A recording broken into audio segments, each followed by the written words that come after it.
पीके enterprise channel में एक बार फिर से आप सभी का स्वागत है।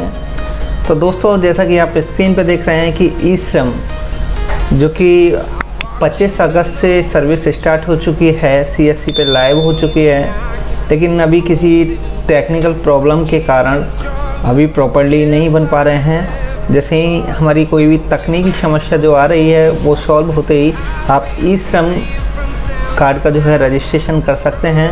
इसमें कैसे आपको करना है, कौन कौन पात्र हैं और क्या ये सारी चीज़ हैं, तो वो हम आपको यहाँ सारी चीज़ें बताएंगे। तो दोस्तों, सबसे पहले आपको करना क्या है, आप यहाँ देख रहे हैं कि सीएससी के माध्यम से असंगठित कामगारों को राष्ट्रीय डाटाबेस, यानी कि इसका अर्थ ये है कि सीएससी के माध्यम से जो भी असंगठित कारीगर हैं, जो भी काम करते हैं, उनका डाटाबेस गवर्नमेंट जो है कलेक्ट कर रही है। और जो भी आगामी योजनाएं आएंगी और जो भी सर्विसेज हैं वो मज़दूरों को इसी के अकॉर्डिंग ही प्रोवाइड की जाएंगी। तो दोस्तों, जो भी हैं आप इसे शेयर करते रहें ताकि और भाई भी इसका फ़ायदा उठा सकें और अपनी योजनाओं में लाभ ले सकें। तो दोस्तों, आप स्क्रीन पे देख रहे हैं कि फर्स्ट, इसके बाद आपको करना क्या है, आप बात उठती है कि असंगठित श्रमिक कौन है। यहाँ आप देख रहे हैं कि असंगठित श्रमिकों के कुछ उदाहरण दिए हुए हैं स्क्रीन पर।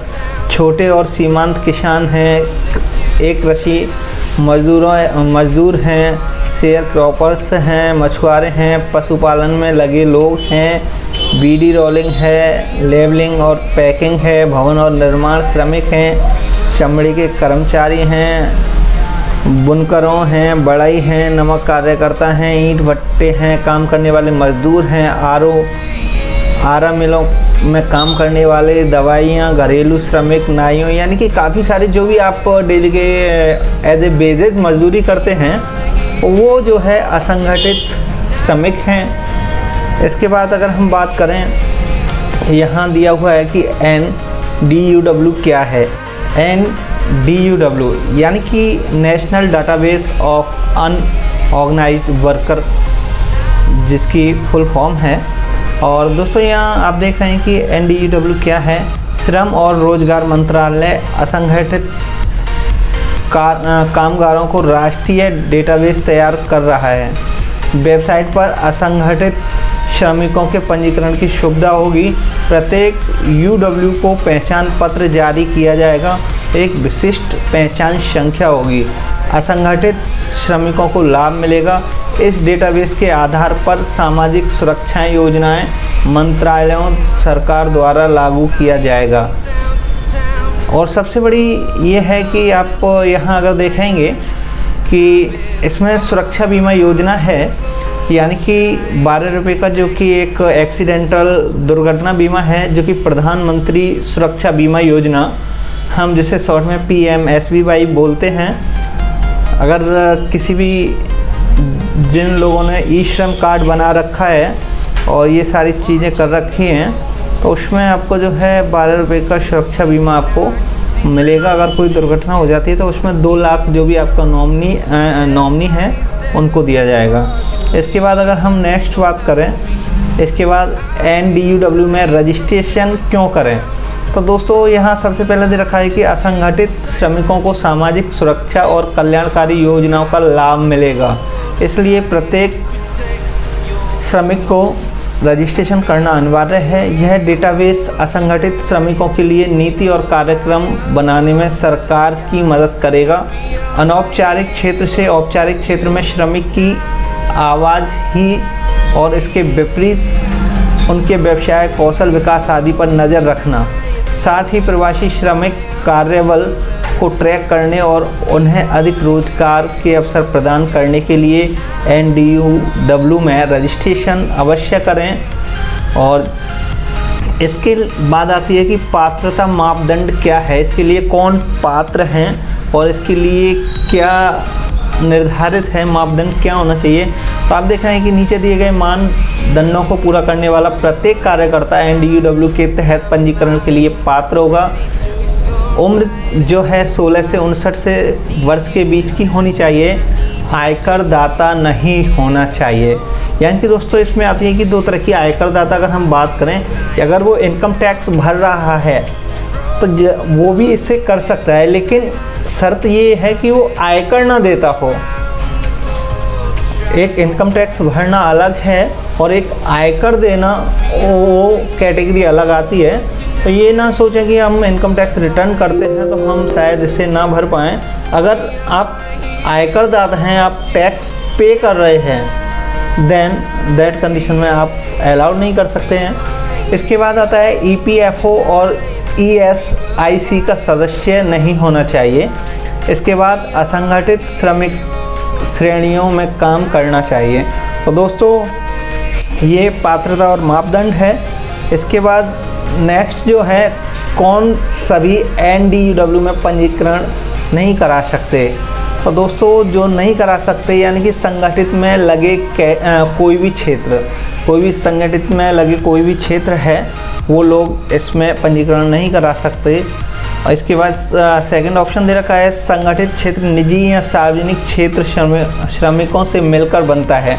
यानी कि जो संगठित क्षेत्र होता है वो निजी या सार्वजनिक क्षेत्र के श्रमिकों से मिलकर बनता है, जो कि नियमित वेतन, यानी कि उनको एक पार्टिकुलर में रेगुलर एक उनकी सैलरी जो है फिक्स कर दी जाती है और परिलब्धियाँ और अन्य लाभ प्राप्त करते हैं। जैसे कि उनका कहते हैं कि EPF कट रहा है या उनका जो भी सैलरी में से जो भी TDS वगैरह जो कटते हैं, तो वो सारी चीज़ इस कैटेगरी के अंतर्गत आती हैं, जिसमें भविष्य निधि और ग्रेच्युइटी के रूप में अवकाश और सामाजिक सुरक्षाएं शामिल हैं। तो ऐसे लोग जो है NDUW में पंजीकरण नहीं करा सकते। इसके बाद नेक्स्ट चलते हैं, पंजीकरण की आवश्यकता क्यों है। इसमें अनिवार्य है पंजीकरण जब आप करेंगे तो इसमें जो अनिवार्यता है तो वो क्या अनिवार्यता है। सबसे पहले आपके पास आधार होना चाहिए। आधार का अगर आपके पास नंबर है तो यानी कि आधार नंबर का उपयोग कर अनिवार्य KYC कर सकते हैं। फर्स्ट आपके पास आधार होना चाहिए और आधार में अगर आपका मोबाइल नंबर रजिस्टर्ड होना चाहिए। फर्स्ट अगर मोबाइल नंबर रजिस्टर्ड नहीं है तो आपको, अगर मोबाइल नंबर रजिस्टर्ड है तो OTP से आप वेरीफाइड कर लेंगे। अगर नंबर रजिस्टर्ड नहीं है देन आपको फिंगरप्रिंट या आइरिस यानी कि आँख की जो पुतली होती है उससे स्कैन करके इस पंजीकरण को किया जा सकता है। बैंक में आपका खाता चालू होना चाहिए और आप जो मोबाइल नंबर देंगे वो आपका सक्रिय यानी कि चालू होना चाहिए। इसके लिए ऐच्छिक यानी कि शिक्षा का प्रमाण पत्र आपके पास कोई भी हो, आय का प्रमाण पत्र हो या व्यवसाय प्रमाण पत्र हो या कौशल प्रमाण पत्र हो। तो दोस्तों सिर्फ एक आधार नंबर से भी आप रजिस्ट्रेशन कर सकते हैं। बाकी ये हैं तो आप उसमें लगा सकते हैं। बाकी जो स्टार वाले कॉलम जो हैं वो कंपलसरी रहेंगे। इसके बाद नेक्स्ट चलते हैं CSC की भूमिका। तो दोस्तों जैसा कि मैं बताऊं, आज के समय पे जो है हमारे डिजिटल इंडिया CSC के माध्यम से इतना बड़ा प्लेटफॉर्म तैयार कर लिया है और एक अपनी नई पहचान बनाई है इस देश के अंदर। देश भर में 43.7 करोड़ असंगठित कामगारों में के पंजीकरण में सहयोग है। पंजीकृत UAN में श्रमिकों के अनुरोध अपडेट करें। स्थानीय स्तर पर NDUW की हिमायत, असंगठित कामगारों को रजिस्टर और UAN कार्ड सौंपे। प्रति नए पंजीकरण पर 20 रुपये करों सहित का कमीशन जो CSC BLE CSC SPV के बीच 80:20 के राशन में विभाजित किया जाएगा।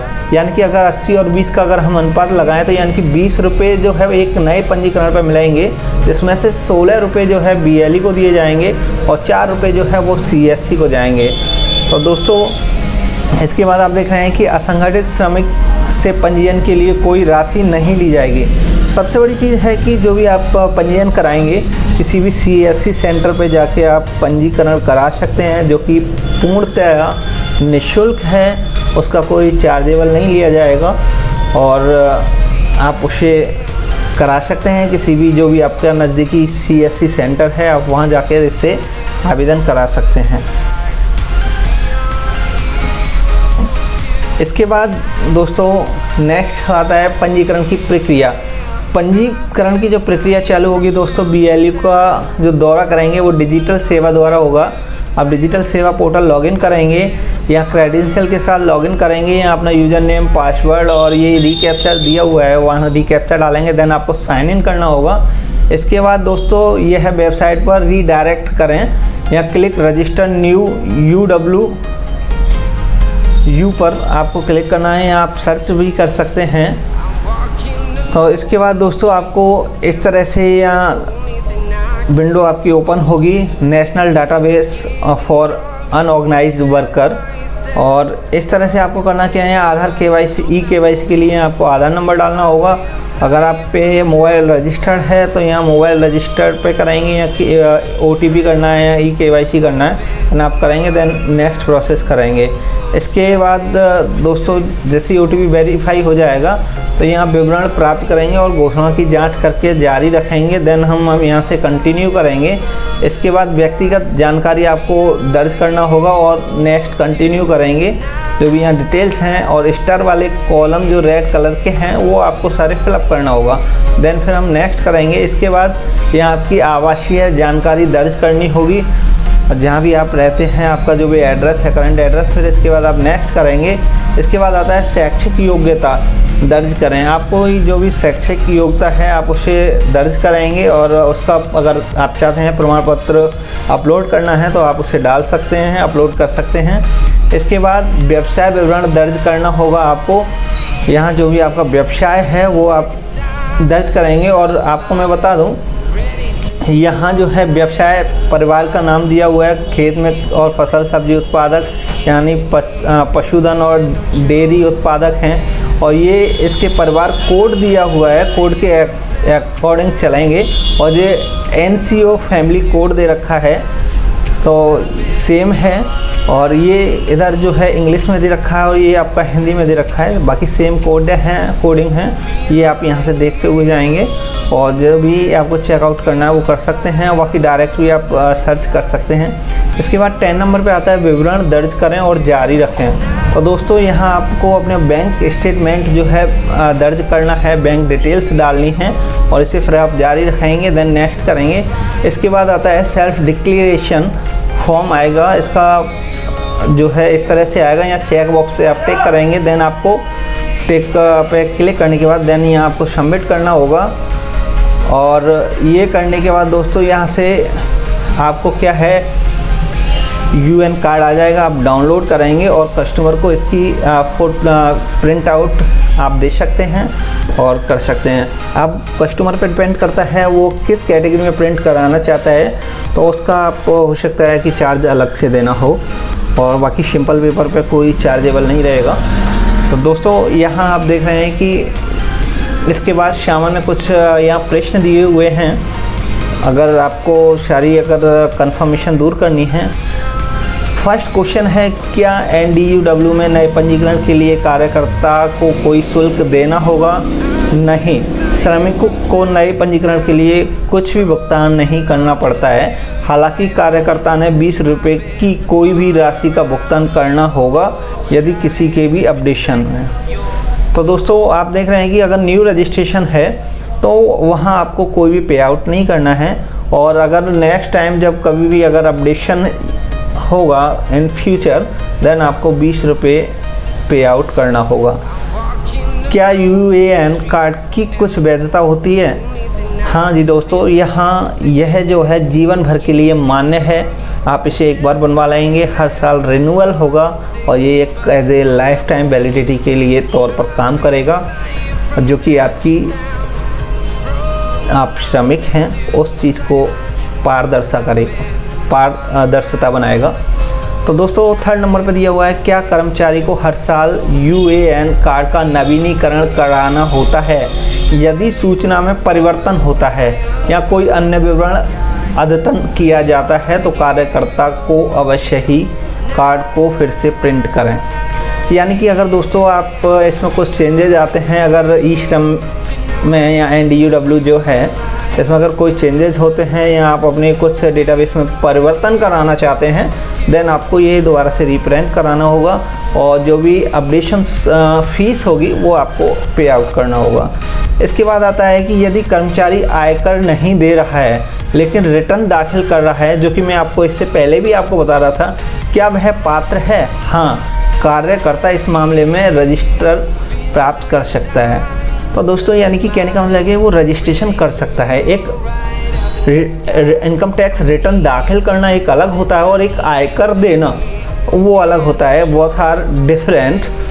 तो दोस्तों यहाँ फोर्थ कंडीशन है, क्या कोई हेल्प डेस्क है जिसमें हम अपने प्रश्नों के समाधान के लिए संपर्क कर सकते हैं। तो दोस्तों इसके लिए NDUW ने एक हेल्प डेस्क बनाई है जो कि सुबह 8 बजे से रात 8 बजे के बीच पर आप किसी भी प्रश्नों के लिए कॉल कर सकते हैं और ऑनलाइन शिकायत दर्ज कर सकते हैं।